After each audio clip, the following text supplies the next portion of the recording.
Hello. Hello. Hello and welcome to this exciting new session that we have in the Pioneer the Possible Pavilion.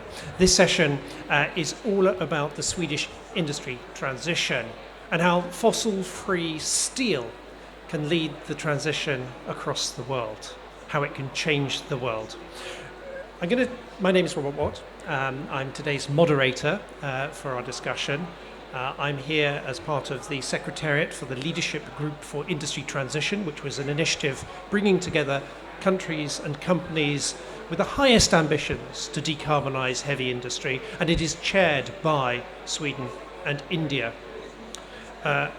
Today we've got a fantastic panel for you. We also have a keynote speaker, but before I hand over to our keynote speaker, just a few facts and figures around steel and fossil-free steel.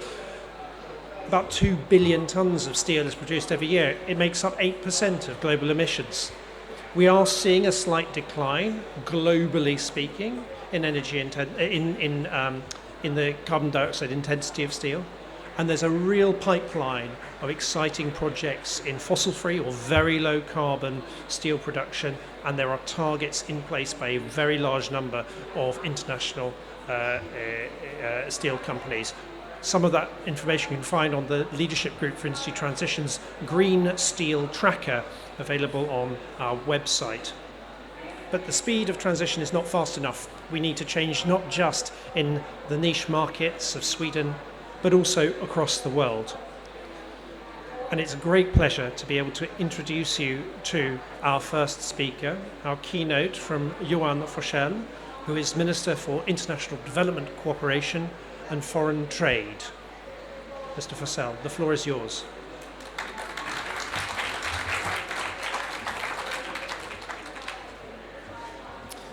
Thank you, dear everyone. Good afternoon.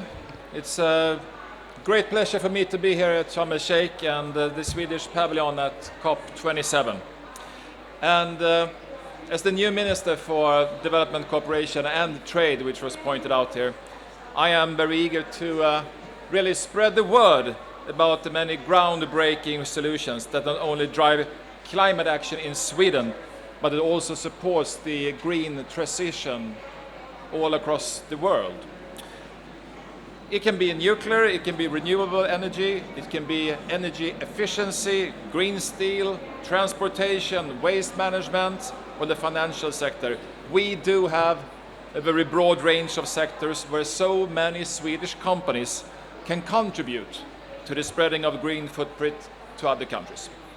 And this panel here today is about one of them, fossil-free steel and how it can change the world. And I think it's really an opportunity to share our technical knowledge and practical experience of responding to the urgent climate situation. And we invite you to partner with us. And as early movers in Sweden, we really want to inspire other countries into the belief, and I think this is very important, that this transition is not only necessary, but it can truly be done. And it's also an opportunity. It's an opportunity for trade, for growth, for new markets, and for prosperity. And as you know, Sweden aims to be climate neutral by 2045 at the latest. And this transition, as I said, is also good for the economy. And in adopting this new approach, new growth and new jobs, and in the end, more healthy societies in many ways are created as well. And let me start by sharing the story of industrial transition in Sweden. And in fact, taking into account the historical investments and technology breakthroughs that have been realized, I think we now can even talk about an ongoing industrial revolution. Not the least in the northern parts of Sweden, which used to be an area of depopulation. For example, battery production with Northvolt in the lead, fossil-free steel with hybrid that SSAB will tell you more about, as well as H2 green steel and other technologies, electrification of transport, chemical recycling of plastics. I am really looking forward to this panel, to take part in the discussions and learn from some true pioneers of the companies present in this panel. I appreciate the opportunity to listen and learn from these companies and to focus about the possibilities, not the obstacles. Thank you very much. Looking forward to hearing from this great panel.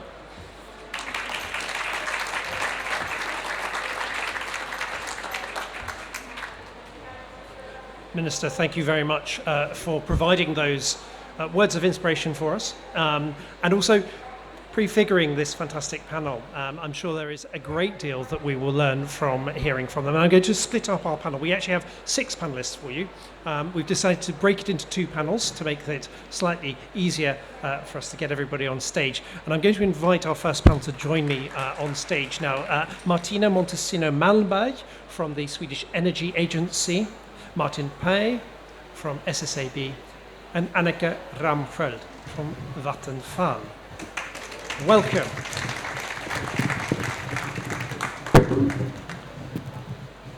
Grab a microphone, guys. Super. Well, we've already heard of some of these pioneers in the space of in decarbonising industry. I'd like to start actually off with Martina, if I may. Because you work at the Swedish Energy Agency. You're not a company like these other guys here. So what's your role, and what's the role of the Energy Agency in this industry transition, and what are the success stories that you've had? Yeah. Thank you very much for the question. And yes, I'm here representing the Swedish Energy Agency. We see the green energy transition as an integrated part in whole society at all levels, both nationally and internationally. And that is why we support projects, companies, along the whole value chain, innovation value chain, from fundamental research to implementation and export. And one of our biggest programs in order to support the industry is the Industrial Leap program, where we have supported the hybrid project, which I guess you will talk more about soon.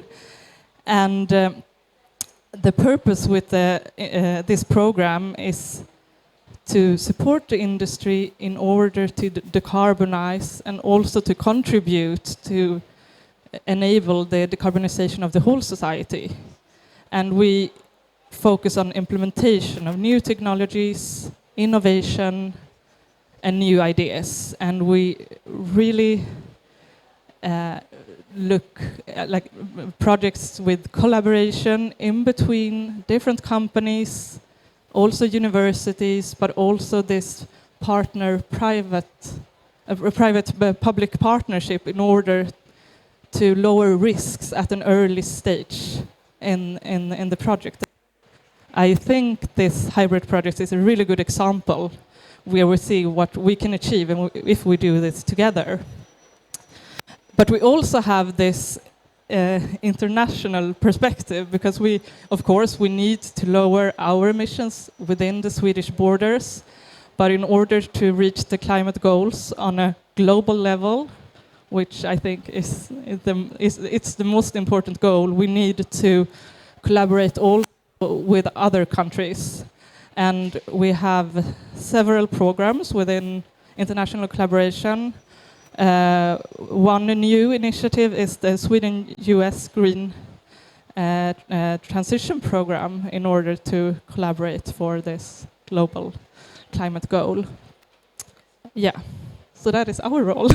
That's brilliant. Thank you very much, Martina. So you're right at the start there. You're not perhaps following through and giving money to these companies all the time, but you're there really to prime the pumps and get things started with that early stage. Can I turn to Annika now and ask you, Annika, you're from Vattenfall. Vattenfall is an energy company. Why are you here? Why are you so important for this industry transition? Well, first of all, for us, in order for us to be able to build all the renewable energy that Minister was talking about, we need, of course, the steel for the wind towers. We need the steel for all the grid towers as well. So steel is very integrated into the supply chain and what we need to do. And we have, as a direction to really enable fossil-free living within a generation. And that means that it's not enough that we build all this fossil-free energy. We also need to secure that the full value chain is fossil-free. And steel, along with cement, copper, aluminum, are key, really stand for the majority of the footprint in our supply chain. And therefore, it was very natural for us to start approaching a company like SSAB and LKAB, looking at how can electricity and Vattenfall contribute to ensure that we transform other sectors to go away from fossil fuels and instead use renewable electricity. And that's when we then started the dialogue and found that we had a joint target. It was really great to see that we now, in a very short period, have managed to get the joint venture in place, and now already, like Martin will talk about, really deliver. And we will hear also the off-takers later on in this panel, that it's not only an idea, it's gone all the way from a clear idea into actually piloting it and now producing and using it. Thank you, Annika. Let me turn to Martin now. We've heard about the need to have the support from the Swedish Energy Agency, from government. We've heard about the need to connect up with partners who are there not only as key enablers for you, but also as partners along the value chain. Tell us a little bit more, Martin, about what has really enabled SSAB and the other partners in hybrid to come together. Yes, thank you very much. As Annika mentioned, steel is extremely important for the modern society. The Minister also talked about this is a possibility for Sweden, but also for the world. Steel is needed for almost everything, producing electricity, for water we drink, food production, everything needs steel. But currently steel is a part of the problem for climate change, because the steel is needed to be produced not only from recycled scrap, which is not enough. We need every year produce about 1 billion ton, more than 1 billion ton of steel from iron ore. And that is where this 8% Robert mentioned CO2 emission comes from. We need to continue to produce steel from iron ore, but then we need to develop a breakthrough technology so that we can produce steel from iron ore without CO2 emission. That was the really reason why in 2016 SSAB teamed up with Vattenfall and LKAB want to really take the challenge of developing this technology that can be applied at commercial scale. So we solve the problem steel has instead of turn it into an opportunity. And we got a great support from an agency so that we can do very extensive R&D program. So far we have spent in total around $200 million US for this research program. We have shown that this technology works. We have delivered steel to Volvo Group, who have delivered trucks. They announced today the first electrical driven trucks using fossil-free steel for the main frame to Amazon. It's a great achievement. Earlier they have delivered a yellow truck to NCC, which is actually running in southern Sweden. So technology works, and we really solve the problem from the root cause. Instead of producing steel and generating 8% of world's CO2 emission, now with the hybrid technology we have proven, it actually emits only water. I have a bottled water from the hybrid pilot plant, which we can take care of and even purify it back to drinking water. So we are really now moving ahead with this, and now we have a very aggressive plan. We want to speed up our transition, a big investment program we have launched, that we want to take away 10% of Sweden's CO2 emission around 2030. That is our aim, and that has been a great success because we have teamed up with partners, but also our customers that we will listen more soon, that will have access to this fossil-free steel. Thank you very much, Martin. Annika, I want to come back to you and ask about what you see as being some of the remaining challenges for Vattenfall, but also for this ecosystem of actors and companies and organisations involved in the industry transition and the green transition. What are those challenges? Perhaps start off with those that you're facing in Sweden or in Europe, and then perhaps more globally as well. Well, if I start with the challenges that we see, one key challenge is, of course, to secure that we get the permissions and acceptance of building all this new energy that is needed. And there I do have to say, earlier we talked about NIMBY, so not in my backyard. But these days, I see a very worrying trend, and we started to call it banana. Build absolutely nothing anywhere near anybody. And I think this is something that we need to get around. We need to get everyone to realize that in order for us to do this very important transition to transit the transport sector, the heavy industries, we need to secure that we can also build the energy needed for that. And that means that we cannot, everyone cannot say, yes, I like it, but not here. We need to realize that any industry that need to do it need to have the electricity close to it. And if we want to have a city where we can go with electric buses, we need to accept that there is wind farms or solar panels or any other means of electricity close to that. So that is one of the key sort of challenges. But if I want to be on the more optimistic side, what I also want to add, a partnership like this with hybrid. Here we test how to store hydrogen and produce it. That technology can then be transferred to other sectors. So we know now that we are able to store hydrogen. That hydrogen is a very good means of also storing electricity that is then produced, for instance, with a more intermittent wind sources like wind and solar. So that's a source of storage that we learn in this partnership. So I think in general, we need to realize that we start a partnership with one specific idea of what we want to accomplish, but very often we learn things that we can then multiply and apply in other sectors. And that's really the beauty about doing things in partnerships. Brilliant. Before I come to Martin, actually, I'm going to hop over to Martina, actually, because I think some of the things that Annika was beginning to touch upon in terms of, there's a positive note, there are opportunities here, but we need to grasp them. Perhaps you want to talk to us a little bit about, from a point of view of energy, how do we use it, how do we prioritise its use, but also how do we make sure that we've got enough of it? What are the sort of principles that you and the Energy Agency are working with?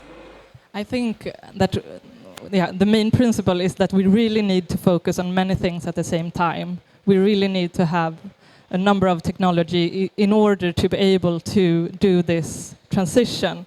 And I'm really happy that you mentioned the hydrogen storage. I actually visited it last winter. But that is one really good example on a technology that is under development right now. But we need to look into all kind of technologies. We have wind, we have nuclear power, we have solar power, etc.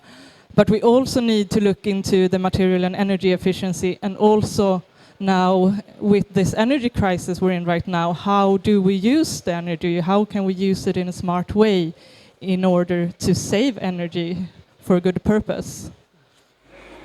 Thank you very much, Martina. I'd like to come back to you, Martin, if I may.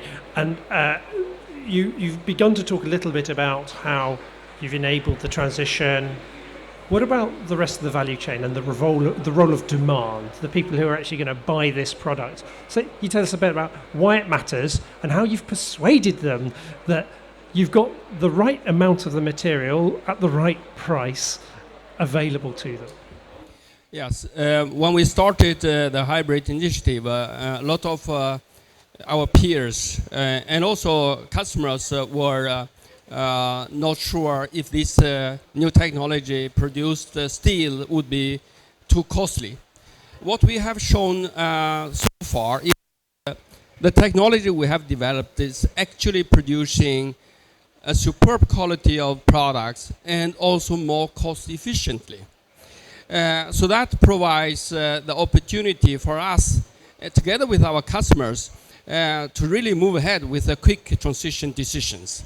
We know that initially the technology will cost more because the industry is not mature enough. For example, electrolyzer industry has not scaled up enough. But we believe strongly, just like what happened with the wind power, solar power, when the industry takes off, the cost curve will come down. That was our common belief that we have had with our great partnership customers. They shared the same vision as us.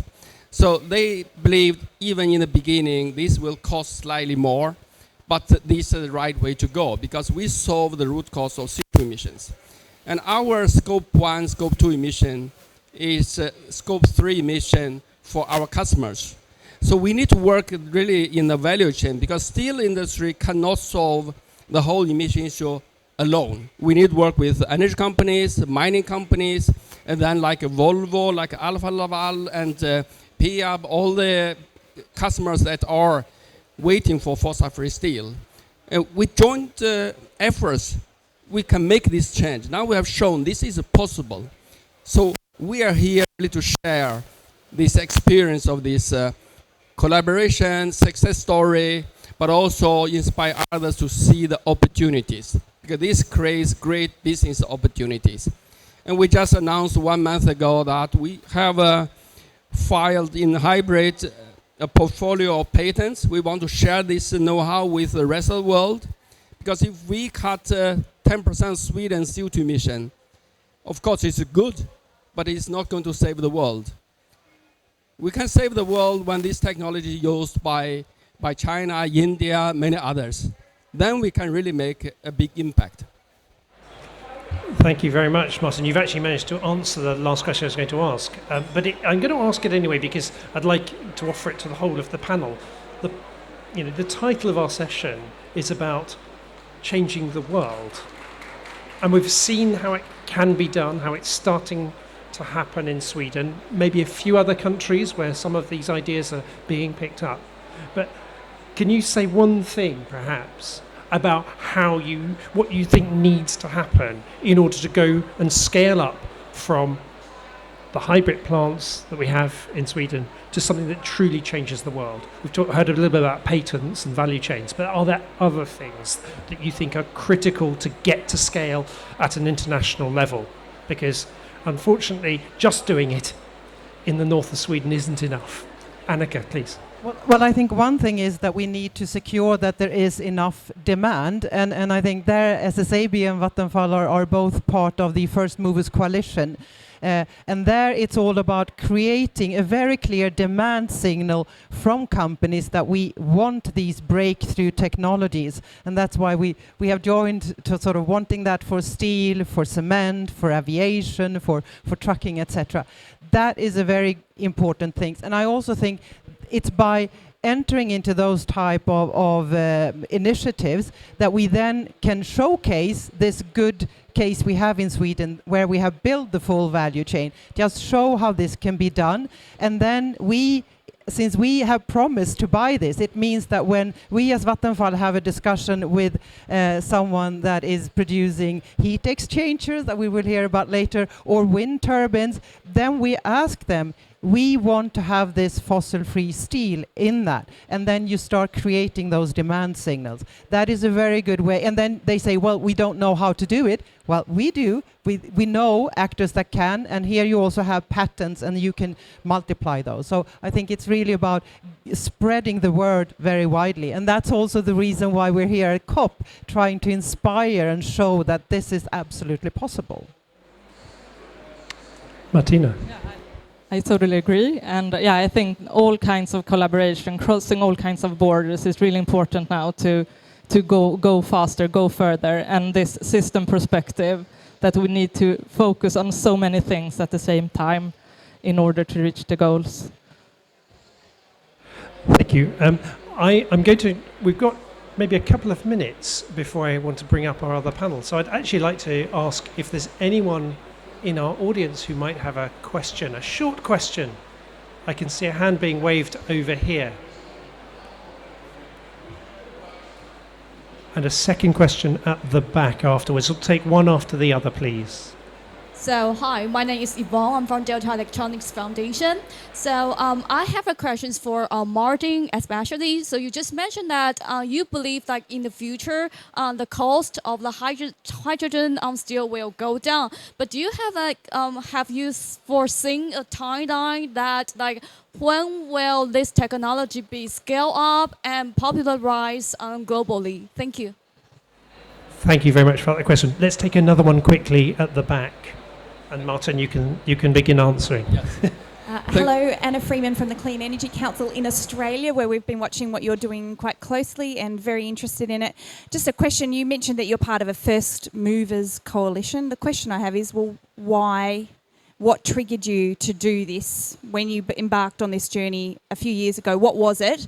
And what did you need to get started? Because $200 million, I think, is what you said you've spent so far. It's a sizable sum of cash for a steel plant that might not be making big margins. Where did you find it, and what do you need to get started? Yes, I start with the first question about the cost curve.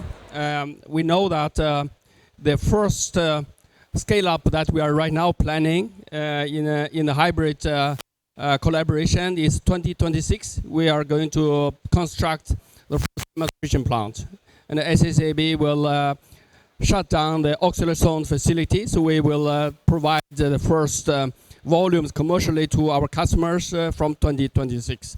And that first investment, we know that will not be very cost efficient because the electrolyzer technology is really scale up yet. But we believe that in the coming 5-10 years, the cost will come down. And there are a lot of initiatives. The European Union is investing a lot in this hydrogen program, and worldwide, a lot of companies are investing in this. So we are quite confident that sometime in the future, this technology will become cost competitive. And coming back to the second question, why we started this initiative, because the first referring to our minister's introduction, Sweden was one of the countries that set the toughest climate goals. It became a climate law 2016. SSAB, as a single company, we stand for 10% of Sweden's CO2 emission. So without SSAB taking this seriously, we will have difficulty to deliver those goals. So that's number one. Number two is that we have been leading this technology development already many decades ago. In 1980s, SSAB LKB did one of the most significant step change in technology development. Our current blast furnace technology is world leading, but even with that, we are still the largest CO2 emission company. So that was the reason why we said 2016, we need to take next step. And to do that, we need Vattenfall, and we need support from the Swedish Energy Agency. This is a significant investment program of R&D. It was a great courage from SSAB's board, but also our partners' board, to do these investments. Because without these investments, we would not have been standing here to show this really works. So, very important, just one comment to your last question regarding how to scale up this quickly. We believe the world needs to put a price on CO2. Good system in Europe now, but it's lacking in many other places in the world. That is a very important driver, we believe. The second, the world needs to agree upon a common standard. What should be called for green steel or near zero emission steel. Because today there is no transparency, there is no credibility, and we need to create that. And third, we need to have a level playing field. We can't have a regulatory framework that punish the front runners. We need to create the momentum so that this transition can happen quickly. May I also answer on your questions on why we as Vattenfall entered into the partnership? It is because it's our absolute true belief that in order for us to safeguard the future business models and secure that we are a company that are ready to take the challenges of the future, we need to go this way. There is no other way. We know the climate is sending very clear signals on what needs to be done. And for us, we say that we don't do it because we think it's our responsibility. We do it because we believe that it makes business sense. We learn, like I said already, how to store electricity as hydrogen. We secure that we have the fossil-free steel for what we're building for the future, that we have the fossil-free cement, etc. It is absolutely necessary. So I have a very hard time to believe that people say you cannot do it, it's too high premium. I would say if you don't do it, you are risking that you are going to be obsolete in a few years' time because you don't have a business models that customers are asking and wanting. So for me, it is really a business driver and the business reasons for doing this. Thank you, Annika. And thank you very much to the whole of this panel. Thank you to those two really great questions as well. Thank you from everybody. And now we will move on to our second panel. And our second panel, we have two people joining us online. So I now cross my fingers. You should probably also cross your fingers to hope that everything works. Fantastic. Linnea, you're with us. Linnea Petersson from Volvo Cars. I'd like to invite Thomas Møller to come up from Alfa Laval. And do we also have our final guest from Peab, Anna Högberg? Let's see. Yes, hello Anna, welcome. Great to have you with us today. Super. I'm going to kick off with a question that I think perhaps goes for all of you. All of you as members of the value chain here that we've begun to hear about, and I hope you feel that your ears have been burning red about how important you are to really be key actors in changing this industry. But what is the role of fossil-free steel in your own sustainability transition? I'm actually going to start online, if it's all right with you, Thomas. And I'm going to start with Anna, because I can see you quite clearly at the moment. Anna. Yeah. It's a big part of our business. After mapping our sources of greenhouse gas emission, we can state that materials we use in our production account for a significant part of our operations' total emissions. And looking at the different materials within our constructions, we see that steel is one of the biggest contributors.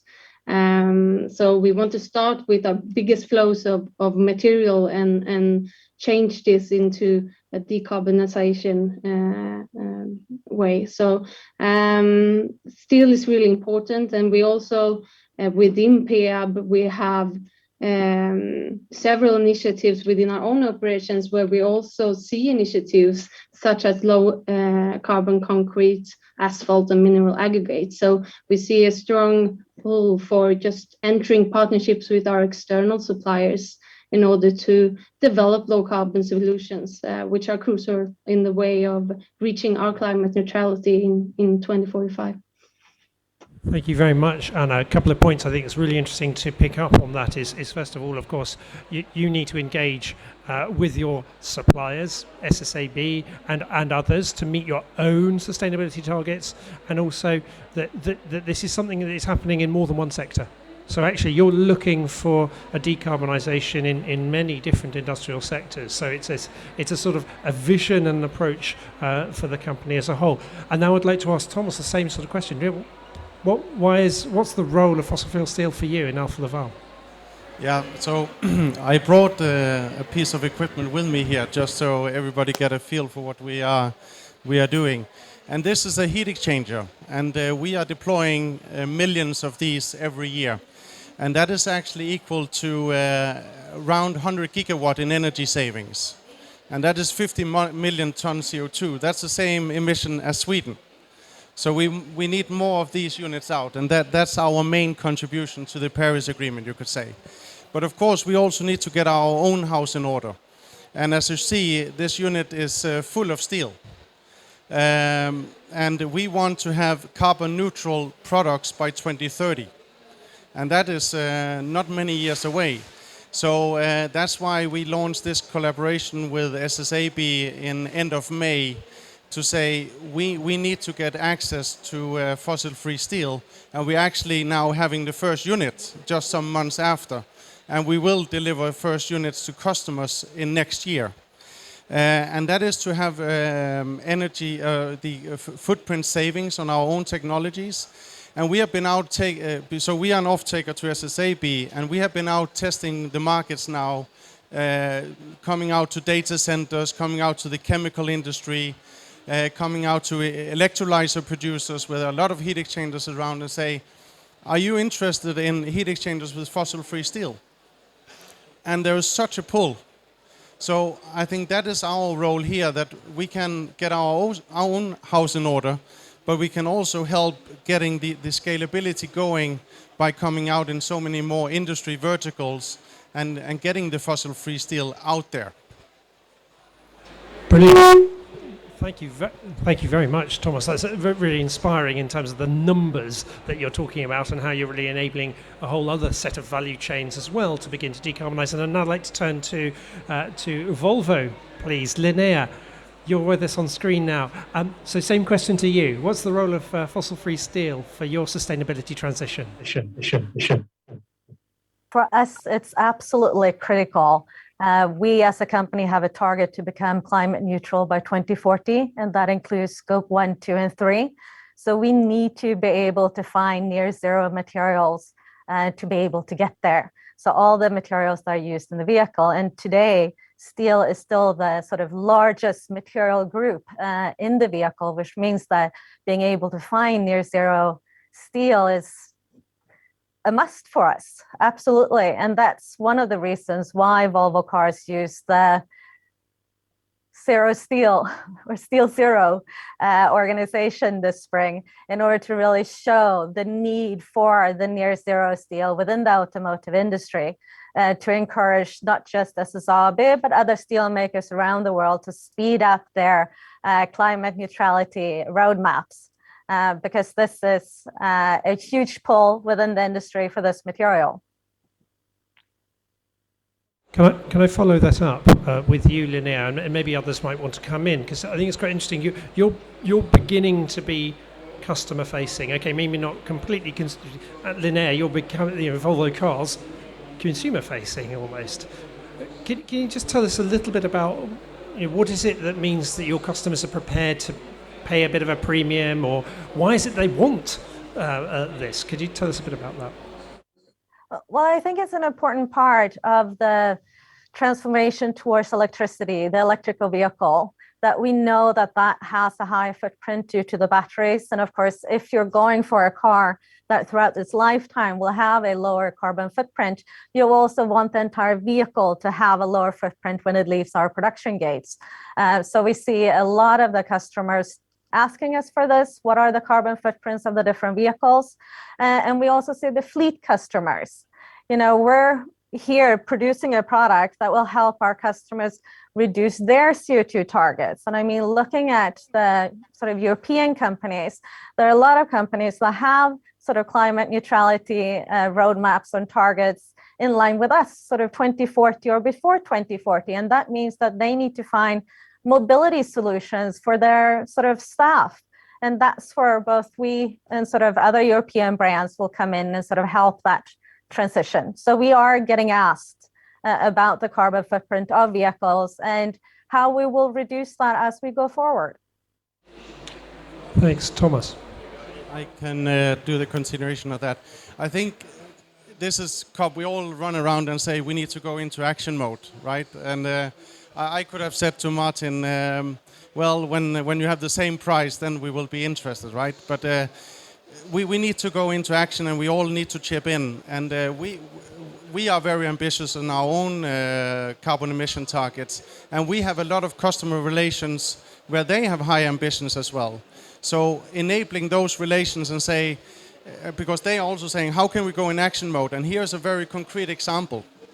The next heat exchanger you buy, it's a bit more expensive, but we get through it, we get the scalability, we get to 2026, 27, and then prices will start to come down. But if we all chip in and do some action now, then we will come over this. If we all want the future perfect, it kills all initiatives right now. So, and I think we have so many customers that want to show action. Thanks very much, Thomas. Anna, if you're still with us, I mean, I wanted to bring this to you. I mean, you also have a tale to tell about the conversations you have with your customers and why is it that they're prepared to go for this. And I'm particularly interested because I can imagine that some of your customers may well be public procurement customers as well. Yeah, we already see a great customer demand that are increasing both from the private sector, but from the public sector as well. And they are really leading the transition in Sweden in some ways and putting out really high demands on the construction industry. And we have, from a legislative point of view, also from the 1st of January this year, the new Act on Declaration of Buildings. So from now on, all the buildings in Sweden need to declare the climate impact on a project level. And we can see that from 2027 or as early as 2025, the National Board of Housing, Building and Planning will actually put the limit values on the carbon emission from our buildings. So we need to prepare for that. And also the result from our partnership with SSAB in quantifying the emission reduction in relation to fossil-free steel will be serve as a basis for those limit values as well, to be able to plan where we are going to be able to reduce our climate impact on the project level, but we also want to look at the national level. What can this have for impact if we scale up this to other construction industries as well? While we have you on screen, Anna, I'd like to ask a quick question about the international dimension for you. I mean, to what extent is Peab working in other markets outside of Sweden and the Nordics, and how does what you've described as the approach of Peab in terms of working for fossil-free steel or purchasing fossil-free steel and green cement, how does that reflect in perhaps this international dimension and scaling up outside of just Sweden and the Nordics? Of course, Peab right now is a Nordic company, and we are present in the Nordic countries. But we are seeing our partnership now that we have an interest in a different scale, and we actually just handed in a research application in order to make our findings more public and reach out to other sectors. And the focus now is to quantify it on a national level, but we of course see the possibility to scale up this in other sectors as well. So we want to be the first company, but we also want to spread the word and actually make these numbers available. And also we want to look into what part of a building can we exchange, because it's a complex structure, and also we need to look at the civil engineering part as well. So we have a big investigation ahead of us just to make sure that which parts are able to change and how much impact will that make. So yeah. That's really interesting, Anna, and it's a sort of counterpart to what Martin was talking about when he was saying, formally speaking, we've got patents and now we're going to be making this technology, these things available. You're talking perhaps more about know-how about how to, work with these materials and build buildings and have construction that is, carbon neutral. And I think that's a fascinating way to think about how to spread and disseminate these great innovations and new practices. One last question to the three of you, if I may, and be as crisp and succinct as you can, if you can. What do you want to see from the steel sector and others potentially to speed up the transition? And I'll start with Thomas. What would you want to see from the steel sector to really accelerate? I think here we don't have an offtake challenge. That's not the bottleneck. We need more supply, and we need more than one or two steel provider pioneers. I mean, I like Martin's comment earlier that this really has to be becoming the industry standard, that everybody can produce some fossil-free steel at least, because right now we can sell more than we have access to. That is the clear message. It looks better in 5-8 years, but we can do much more if more companies are coming in on the supply side. I saw both Linnea and Anna nodding at that point, but if you want to add any other things, Linnea, please. We really need the steel industries to speed up and also need sort of near zero steel available on multiple continents.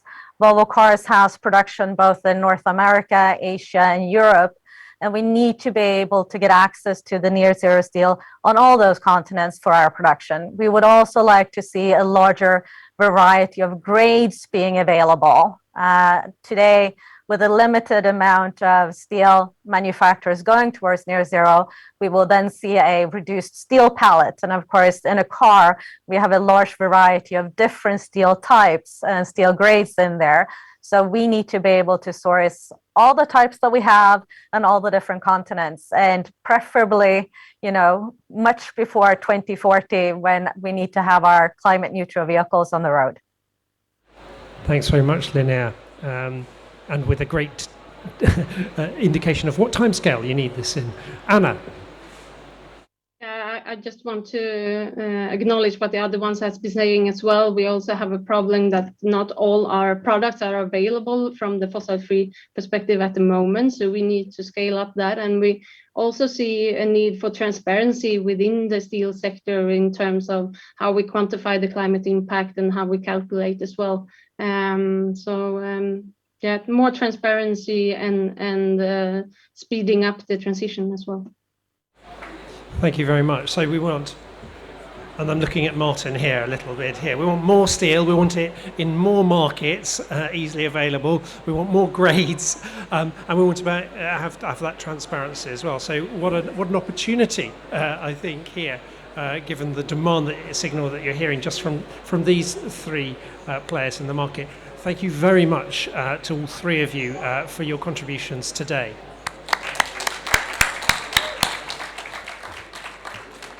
We're running slightly over time, so I'm going to only just do a very, very quick summary, which is that I think it's been fascinating to hear in this panel the extent to which the pioneering efforts and partnerships in Sweden, that now they're at a stage in thinking about how to scale up internationally, and whether that is through building the value chains and working in partnership, using patents and really making sure that they get used in as many places as possible, or through sharing the know-how.